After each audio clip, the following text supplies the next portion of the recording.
কেন এখানে আমার হাত ধরে টেনে নিয়ে আসছেন আর বোন কেন বলছেন? দেখেন আপু, প্লিজ আপনি আমাকে মাফ করে দেন, মনে কিছু করেন না। আসলে আপনার জীবন বাঁচানোর জন্য আমাকে এই রিস্কটা নিতে হয়েছে, আর আমি ভুলবশত আপনার গায়ে হাত তুলে ফেলছি। প্লিজ আপনি আমাকে পারলে মাফ করে দিয়েন। কি আপনি আমার জীবন বাঁচানোর জন্য গায়ে হাত তুলেছেন? আমাকে কে মারতে চায়? আপনি যে ছেলের সাথে ওখানে দাদা কথা বলতেছিলেন, ওই ছেলেটাই আপনাকে জীবন থেকে সরাই দিতে চাইছে। আর যে বাদামগুলো খাচ্ছিলেন, ওই বাদামে বিষ ছিল। আর আপনি পাগল হয়ে গেছেন? ও আমার বয়ফ্রেন্ড, ও আমাকে মন থেকে ভালোবাসে। আপনার কথা আমার বিশ্বাস হচ্ছে না। ও আমাকে কেন মারবে? আপনি কি উল্টাপাল্টা কথা বলতেছেন?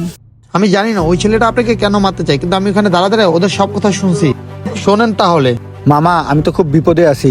মিথিলার 10 লাখ টাকা আমি কিভাবে দিব বলেন তো? আর আমার কাছে তো একটা টাকাও নাই। আরে মামা, এত টেনশন করছ কি জন্য? ওরে তো লাইফ থেকে সরাই দে। আরে ওনার এসব কি বলে? কাকে লাইফ থেকে সরাই দিতে বলতেছে? মামা, এটাই তো বুঝতেছি না, ওকে আমি আমার লাইফ থেকে কিভাবে সরাবো। আরে এত টেনশন করা কি হলো? যেহেতু ওই তোরে বিশ্বাস করে, তাহলে খাবারের সাথে কোনো বিষ মিশিয়ে ওরে খাওয়ায় ফেল।